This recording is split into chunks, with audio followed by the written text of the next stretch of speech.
I saw a Circle K. We're going to buy something here. I like to buy a bread in Circle K. And I have a food that I like to buy here. I don't know where did they put. Oh, it's here. So I always buy this side.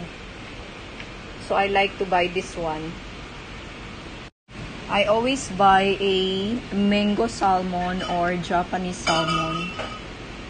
So they have grilled, yeah, salmon belly.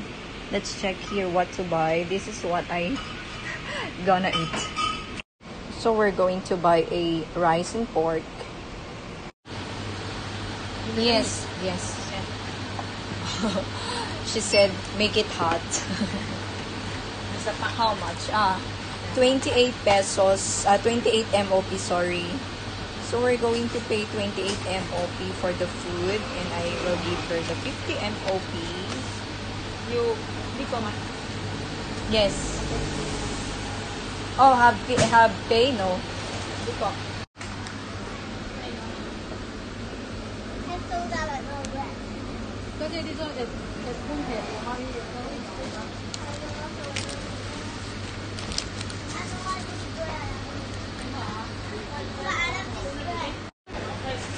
Circle K.